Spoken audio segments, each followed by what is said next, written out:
Kita mau lihat firman Tuhan. Kita buka di Injil Lukas. Lukas pasalnya yang ke-9 ayat 37 sampai dengan 42. Lukas pasal 9 ayat 37 sampai dengan 42. Saya akan bacakan. Pada keesokan harinya, ketika mereka turun dari gunung itu, datanglah orang banyak berbondong-bondong menemui Yesus. Seorang dari orang banyak itu berseru, katanya, "Guru, aku memohon supaya engkau menengok anakku, sebab ia adalah satu-satunya anakku. Sewaktu-waktu ia diserang roh. Lalu mendadak ia berteriak dan roh itu menggoncang-goncangkannya, sehingga mulutnya berbusa. Roh itu terus saja menyiksa dia dan hampir-hampir tidak mau meninggalkannya." 40. "Dan aku telah meminta kepada murid-muridmu supaya mereka dapat mengusir roh itu, tetapi mereka tidak dapat. Maka kata Yesus, 'Hai kamu angkatan yang tidak percaya dan yang sesat, berapa lama lagi aku harus tinggal di antara kamu dan sabar terhadap kamu? Bawa anakmu itu kemari.' Dan ketika anak itu mendekati Yesus, setan itu membantingkannya ke tanah dan menggoncang-goncangnya. Tetapi Yesus menegur roh jahat itu dengan keras dan menyembuhkan anak itu, lalu mengembalikannya kepada ayahnya." Ini firman Tuhan luar biasa, ya. Nanti saya akan cerita. Jadi ada perbandingan Lukas pasal 9 37 sampai dengan 42 dengan Matius pasal 17 14 ayat 21, atau Markus pasal 9 ayatnya yang ke-14 sampai 29. Semua ini berbicara tentang anak yang sakit ini, ya. Sewaktu saya belum ke sini, saya bertanya sama Roh Kudus, apa yang saya mau bicarakan? Tuhan pesan sama saya, bicarakan tentang masalah kuasa. Amin. Bicarakan tentang masa kuasa. Jadi kita lihat satu persatu. Pada keesokan harinya ketika mereka turun dari gunung itu, datanglah orang banyak berbondong-bondong menemui Yesus. Peristiwa ini dicatat sesudah peristiwa Yesus dimuliakan di gunung. Ya, kalau kita lihat yang di Matius dan lain sebagainya, Anda akan menemukan itu kurang lebih. Jadi dikatakan datanglah orang banyak berbondong-bondong menemui Yesus. Lalu di situ di ayatnya yang 38 ini sampai dengan 39 ada sebuah kasus, yaitu orang datang cari Yesus. Dia berseru sama Yesus, intinya anaknya punya masalah, ada problem dengan anaknya itu. Kenapa? Kalau saya lihat ada yang dicatat anaknya katanya sakit ayan. Kalau yang ini dia ngomong sewaktu-waktu diserang roh, lalu dia berteriak, roh itu goncang-goncangkan dia, mulutnya berbusa. Yang Matius dan Markus dibilang giginya berkeretakan, kurang lebih gejalanya kayak begitu. Nah, di ayatnya lalu begini, saya belum selesai, sorry. Roh itu terus saja menyiksa dia dan hampir-hampir tidak mau meninggalkannya. Oh, ini berarti parah nih kasus. Di Markus pasal 9 ayat 21 dicatat, dia mengalami ini sejak masa kecil. Wah, berarti lama ini sakitnya. Hari-hari ini saya pelayanan, saya juga dalam pelayanan keliling KKR, saya juga ada menemukan yang kasus-kasus yang sudah lama sakitnya dari kecil. Ini juga dicatat begitu. Hampir-hampir tidak mau meninggalkannya. Nah, yang jadi masalah di sini adalah dikasih tahu di ayat yang ke-40.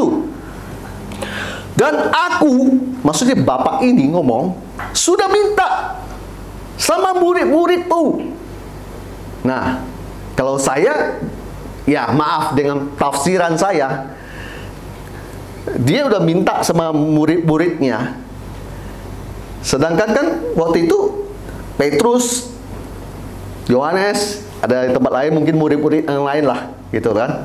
Jadi balik-balik diminta sama murid-murid yang lain untuk usir roh itu. Alkitab mencatat, tetapi mereka tidak dapat. Lihat. They could not. Di New King James yang ngomong gitu. And besought his disciple to get him out. Saya sudah suruh muridmu usir, tapi mereka nggak bisa. Nah, saya menemukan bahwa anak ini, kasus keterikatan dengan roh jahat ini parah, karena di Markus pasal 9 ayat 22, dia bilang, roh itu seret dia ke api dan ke air. Ya, ada kalau Bapak Ibu lihat nanti pulang cek di Markus pasal 9. Sama, jadi Lukas pasal 9, Markus pasal 9 juga. Di Markus pasal 9 ayat 22 yang menarik itu, Bapak ini ngomong. Ya. Nah, ini, ya kan? Air. Nah, sebab itu jika engkau dapat berbuat sesuatu, nah, ya kan? Tolonglah kami dan kasihlah kami. Jadi orang ini sudah melihat murid-murid Yesus gak bisa ngusir, dia datang sama Yesus, terus dia ngomong, kalau engkau dapat berbuat sesuatu, lakukan sesuatu paling tidak, tolonglah kami dan kasihanlah kami. Kemudian di 23 lihat Yesus berespon apa sama dia. Jawab Yesus, katamu jika engkau dapat. Bukankah hari-hari ini banyak kita orang Kristen beriman seperti itu? Maka Yesus menegur kita, katamu jika engkau dapat. Pak, 15 tahun sakit pinggang, tolonglah Tuhan berbuat sesuatu kalau engkau bisa. Kalau Yesus masih ada di bumi ini, dijawab kamu kayak gitu, katamu jika engkau dapat. Yesus sedang mengkritisi iman orang itu. Amin. Menegur lebih tepat. Amin. Amin. Oh, loyo. Saya baru turun dari pesawat di Bapak, Ibu. Belum lama turun pesawatnya. Kata hambanya, istirahat dulu. Mana bisa istirahat? Baru turun pesawat, langsung doa, persiapan ke sini. Jangan lebih loyo dari saya. Jawab Yesus, katamu jika engkau dapat. Tidak ada yang mustahil bagi orang yang percaya. Amin. Itulah hari-hari ini kita perlu ditegur. Kalau kita punya iman sudah mulai redup-redup. Kalau kita punya iman sudah kurang-kurang percaya. Kalau kita hari-hari ini sudah mulai kendor-kendor. Benar nggak ya? Yesus bisa. Benar nggak? Ini kayaknya susah. Pak, Bu, justru kamu percaya Tuhan, kamu percaya bahwa Dia itu Allah yang nggak bisa, yang Dia nggak bisa lakukan. Kamu percaya 1 tambah 1 sama dengan 2 itu Tuhanmu. Salah. Kau percaya 5 roti 2 ikan jadi cukup makan buat 5.000 orang, tidak termasuk yang lain-lainnya. Dicatat di Alkitab, pria saja yang dihitung secara adat Yahudi. Berarti lebih pastinya.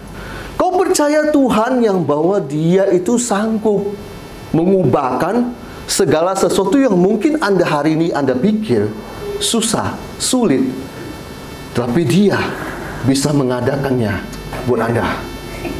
Untuk itulah Bapak dan Ibu, saya percaya. Untuk itulah Bapak dan Ibu, saya melayani Tuhan dan mengabarkan Injil. Kalau tidak, Injil yang saya wartakan itu tidak ada powernya. Ibarat saya cuma omong kosong, Pak Bu. Pak Pak, Bu, gini. Lihat apa Yesus tegur orang itu. Permasalahan orang itu adalah dia mempertanyakan Tuhan kepada Tuhan. Sebab itu jika engkau dapat berbuat sesuatu, harusnya dia ngomong, Yesus, aku percaya padamu, engkau bisa melakukannya. Itu beda. Itu bahasa yang berbeda. Bahasa ini membuktikan itu isi hati dia. Kenapa keluar dari mulut? Itu berasal dari hati. Amsal yang bilang. Berarti itu isi hatinya. Berarti itulah dia. Pak, Bu, sekarang kita butuhkan adalah iman. Dengan imanmu, kau bisa mengubahkan segalanya. Oh ya benar, Pak. Ini kan sulit, Pak. Sudah bertahun-tahun. Justru saya hari ini mau mengajak Bapak dan Ibu untuk belajar tentang kuasa Tuhan. Bagusnya di ayat 24 ditampilkan. Segera anak itu berteriak, aku percaya. Coba dia kalau nggak teriak gitu. Oh, Yesus mungkin nggak mau urusan yang orang itu. Saya melihat setelah ditegur, orang itu berteriak, aku percaya. Pak, Bu, gini. Jangan ketika dokter Singapura yang kamu handalkan tidak bisa handle kanker keluargamu. Siapapun udah nggak bisa, baru kamu percaya sama Tuhan. Percaya karena kepepet. Itu namanya. Udah nggak ada pilihan lain, ya baru cari pendeta. Jadilah anak yang selalu butuh Bapa. Amin. Amin. Amin. Amin. Saya selalu butuh Bapa. Untuk jadwal khotbah selama 20 hari, setiap hari bisa terisi penuh karena aku cari Bapa. Kan pelayanan di Kalteng ini masih saya belum dikenal. Maka harus saya berdoa cari Tuhan, Tuhan ini udah mau dekat mau terbang, ini masih belum ada, cuma ada setengah di Barito Timur aja Tuhan. Tuhan kasih lagi, Tuhan kasih lagi, Tuhan kasih lagi, dan sebagainya. Harus begitu, kita cari Tuhan. Segera anak itu berteriak, aku percaya, tolonglah aku yang tidak percaya ini. Dia mengakui. Banyak sekali sekarang orang sombong, khususnya orang-orang berpendidikan. Baru saya tiba di bandara Palangkaraya, saya melihat ada seorang kirim WA buat saya. Kirain apa? Dikasih saya video Alkitab bertentangan dengan Alkitab. Banyak sekali orang-orang begitu. Kenapa ya? Orang sombong, menganggap diri banyak berpengetahuan, menganggap diri pinter. Pak, Bu, kalau kamu bisa mengerti Tuhan, kau hebat. Saya saja sudah ikut Tuhan sekian lama, saya belum bisa mengerti dia. Dia Tuhan, tak bisa kamu pahami. Ya wajar karena dia pencipta. Amin. Amin. Kita manusia, ya kan? Coba kita cuma tahu satu dua hal. Dia senang dipuji, dia senang kita sembah. Kita tahu beberapa hal. Kadang-kadang dalam sebuah peristiwa Tuhan buat begini, kita jadi bingung. Kita bertanya, Tuhan kenapa begini? Kadang sudah selesai semua 1 bulan baru kita mengerti. Makanya saya tanya, mampukah kamu mengerti jalan Tuhan untuk hidupmu? Tidak. Makanya kita nggak bisa bikin kayak begitu ya, ngomong ini begini dan sebagainya. Saya cuma mau bilang gini, butuh kerendahan hati untuk kamu seperti Bapak ini ngomong, tolonglah aku tidak percaya ini. Ini bukti merendahkan hati, merendahkan diri di hadapan Tuhan. Saya ini memang udah nggak percaya Tuhan, tolong aku. Ini orang masih bisa ditolong. Yang nggak bisa ditolong orang sombong tadi itu. Saya sudah tahu, Pak. Pak, Bapak nggak usah ngomong, Pak. Itu kan Bapak yang khotbah ini kan? Saya sudah tahu ayatnya. Tuh, sombong. Kamu kan sakit bertahun-tahun. Kamu nggak sembuh. Sekarang hamba Tuhan mau tumpangkan tangan buat kamu. Kamu bilang kamu sudah tahu. Mana bisa kuasa Tuhan bekerja dalam hidup kamu? Ada sebuah penolakan dalam dirimu. Kesombongan. Makanya nggak sembuh.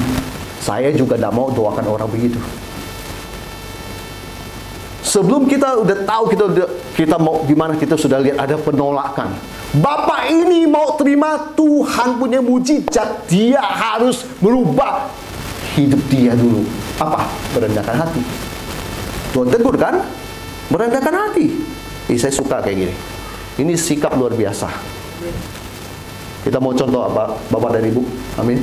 Amin. Amin. Amin.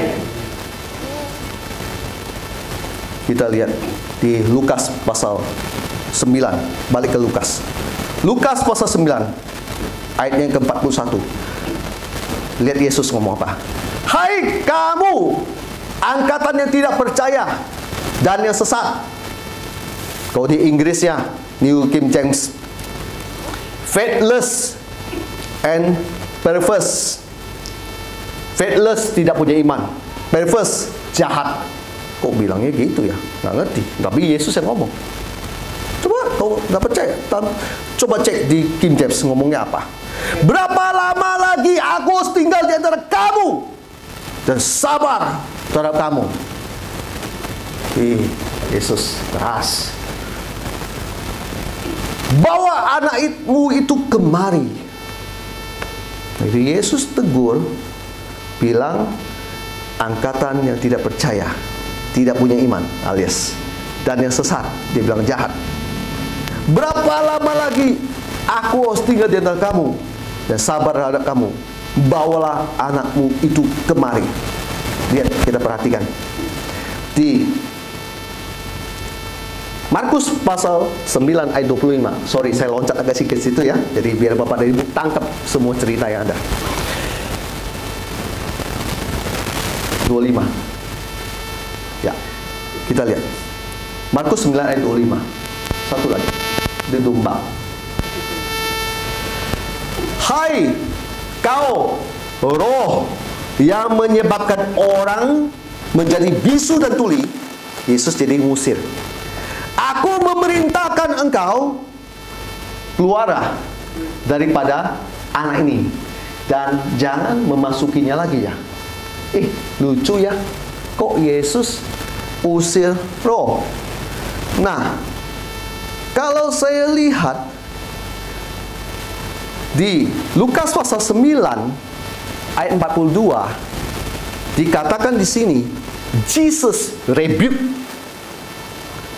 Yesus menegur keras. Apa yang dia rebuke? Dia rebuke the unclean spirit. Apa itu unclean spirit? Unclean itu pastinya tidak bersih, najis. Jadi rupanya Bapak dan Ibu, buka telinga Anda, ada namanya unclean spirit. Apa itu roh najis? Itulah yang menyebabkan orang ini sakit. And heal the child and deliver him again to his father. Inilah yang dicatat di Alkitab. Inilah yang saya percaya. Dan Bapak Ibu, Anda harus percaya. Tuhan sedang mengajar saya untuk mengajar jemaat bahwa orang yang sakit itu ada kuasa yang menyebabkan dia sakit. Oh Pak, secara medis saya lihat begini. Iya, kita nggak menolak secara medis. Tidak, saya tidak anti medis. Saya dari situ saya tahu gejala dia begitu, saya jadi tahu gitu loh apa yang saya harus doakan. Pak Bu, orang ini sakit dari sejak kecil, rupanya diikat, dikuasai oleh roh najis.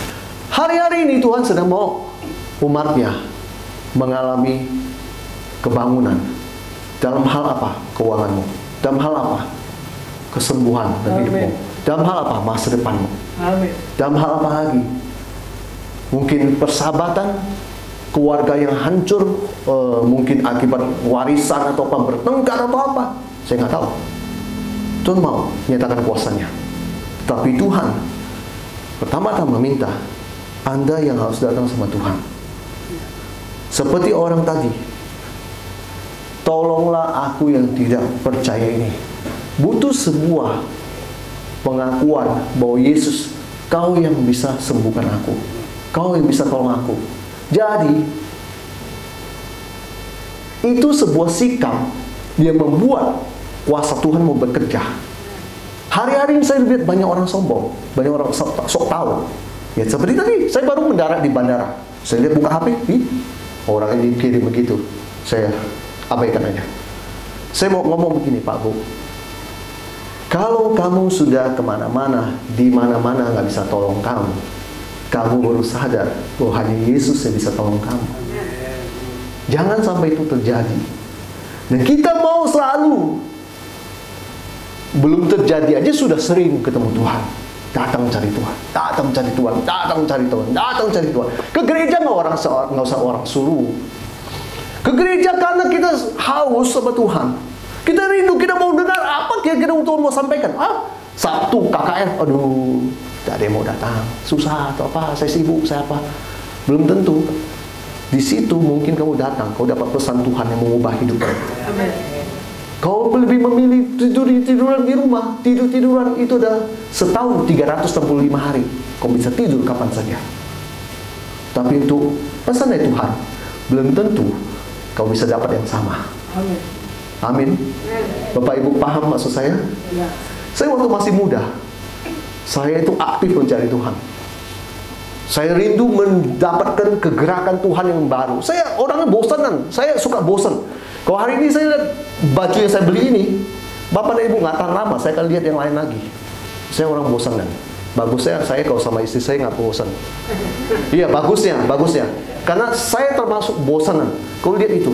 Dan kalau Tuhan cuma sampai satu titik begini aja, saya sering bertanya, Tuhan, nggak ada yang lain kah Tuhan? Tuhan, tunjukkan saya pewahyuan yang baru lagi, kegerakan yang baru lagi. Aku rindu. Ya, Tuhan punya roh juga mau melihat kamu. Kira-kira kamu punya rindu cuma omdo aja, atau kamu benar-benar bertindak dan kau kejar dia, kau kejar hadiratnya, kau rindu di mana di ibadah duduk paling depan. Dengarin, apalagi Tuhan, apalagi Tuhan. Pulang simpan, dengar, pikir, lakukan. Itu yang terus memberkati saya. Saya pernah bela-belain naik taksi dari rumah di Grogol ke Tangerang. Itu taksi zaman dahulu tuh bisa 200.000. Saya berani demi dengarkan satu petinggi GBI khotbah. Saya tahu Tuan urapi orang ini. Saya nggak mau sebut namanya. Pokoknya adalah orang ini. Demi itu saya sama istri saya ke situ. Hanya untuk apa? Saya mau lihat Tuhan mau sampaikan apa buat saya.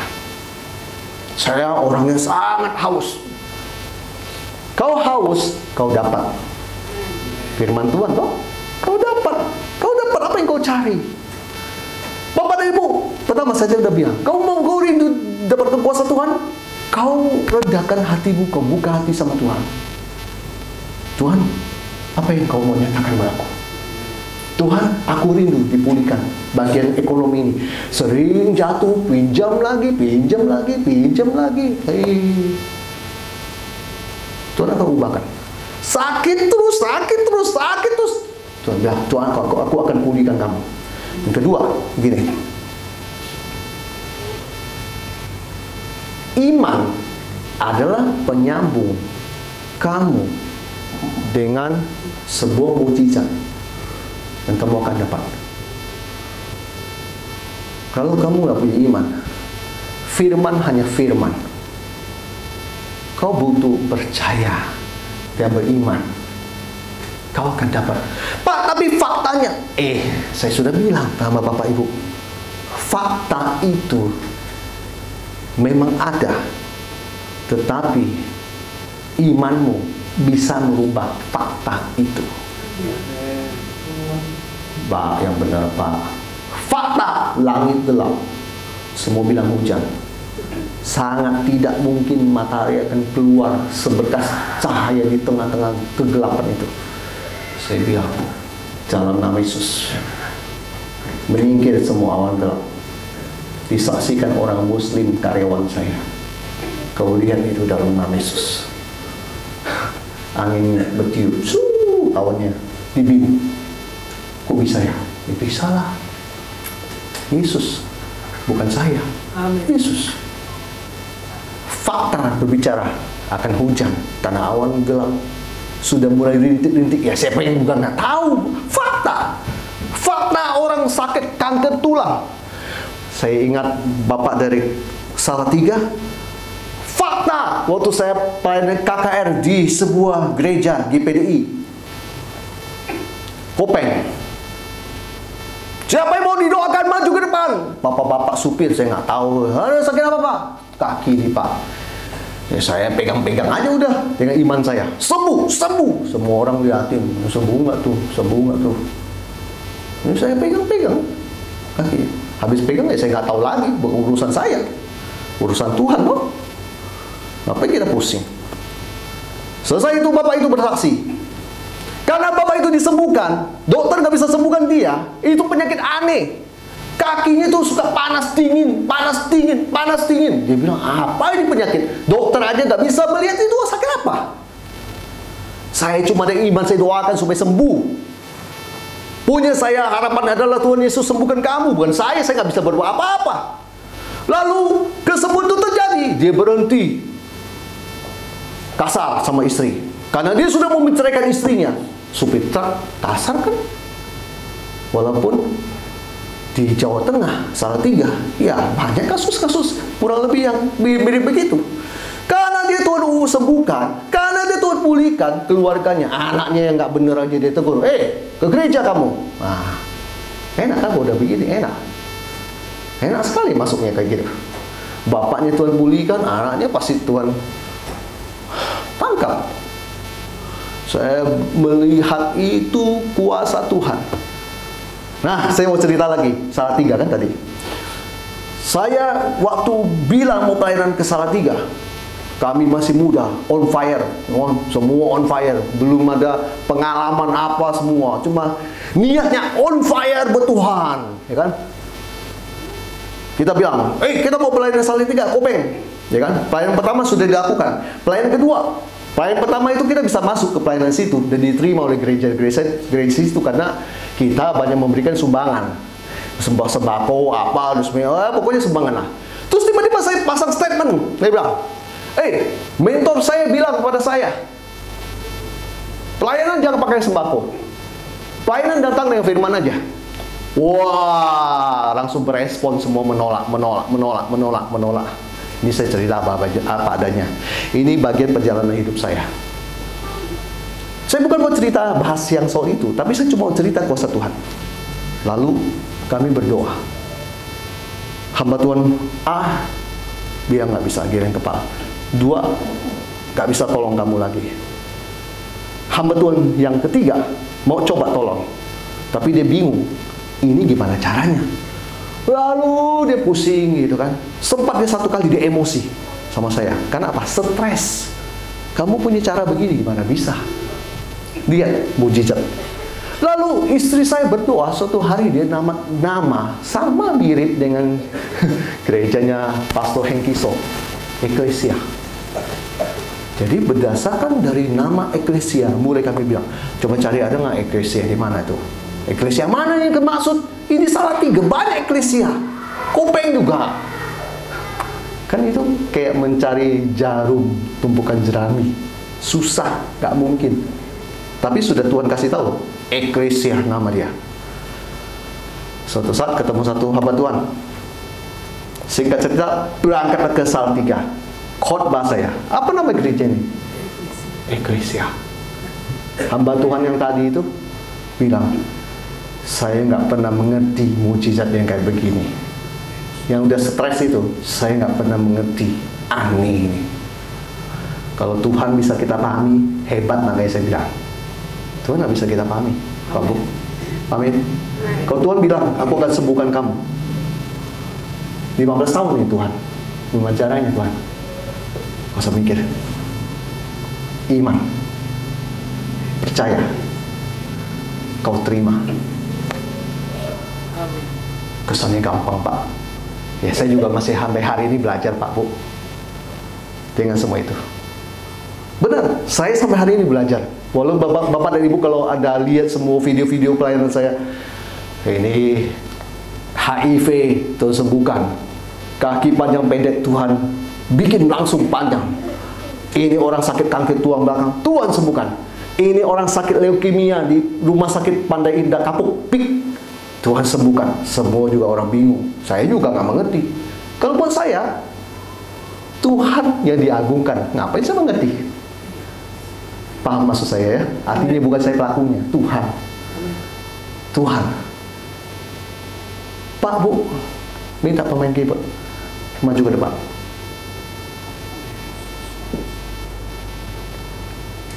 Jangan yang terakhir, yang ketiga, tentang kuasa. Pak, Bu, setuju nggak kita semua di ruangan ini bahwa kuasa Yesus itu dahsyat? Amin. Tetapi cenderung kali kita ini sampai di mulut ngomongnya, belum sampai masuk di hati. Seringkali kita sudah pernah ditolong, selamatkan Tuhan, mau bayar hutang 20 juta nggak punya uang, udah mepet sekali, tang, Tuhan kirim 20 juta. Kita bilang, oh puji Tuhan. Dengar baik. Diulang lagi peristiwa sama 2 tahun lagi, belum tentu imannya sama persis. Dan bilang yang sama dan percayanya sama, belum tentu. Kok Bapak tahu? Saya saja salah satunya.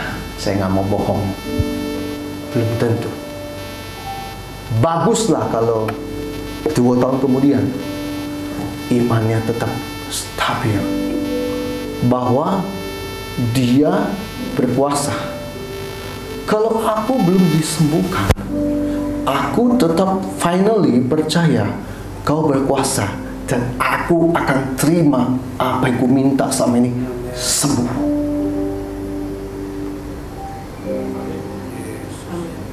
Setiap orang punya pergumulan. Kau itu pergumulanmu, kau kan terima itu pemulihan dari Tuhan. Saya juga manusia, saya punya pergumulan. Saya khotbah di sini bukan nggak ada pergumulan, ada. Cuma saya nggak mau cerita, nggak penting. Nanti saya pulang tanggal 20-an, saya akan saksikan semua finish well, berakhir dengan baik. Orang beriman terbukti dari bahasa ini keluarkan dari mulutnya. Tidak berani dia sudutkan Tuhan, merendahkan kuasa Tuhan. Tak berani. Walaupun belum dapat, walaupun belum terima, walaupun belum mengalami, tapi mulutnya tak berani berdosa dan bilang, mana Tuhan, mana Tuhan. Saya ajarkan Bapak dan Ibu, kalau kamu belum dapat rezekinya, lebih baik jangan buat dosa dengan mulutmu. Tak penting itu. Diam aja udah. Nanti suatu hari Tuhan jawab, malu sendiri kita. Malu. Nanti kita bilang, bukannya kemarin teriak-teriak ngomong ini, Tuhan mana Tuhan, Tuhan sembuhkan, baru nangis Bombay. Saya sudah mewartakan firman. Anda yang mau butuh didoakan sembuh, saya nggak peduli apapun sakitmu. Kau percaya kau datang malam ini bukan kebetulan? Kau mau rasakan kuasa Tuhan? Dia tetap sama, tidak berubah. Dulu, sekarang, sampai selamanya. Yang kamu harus butuhkan saat ini adalah kau percaya dan kau bawa bebanmu ke sini depan. Yang punya masalah yang kesehatan, maju ke depan. Jangan ragu. Orang ragu nggak dapat dua-duanya nanti. Kau cuma butuh satu. Kau butuh Tuhan sembuhkan. Kau maju ke depan.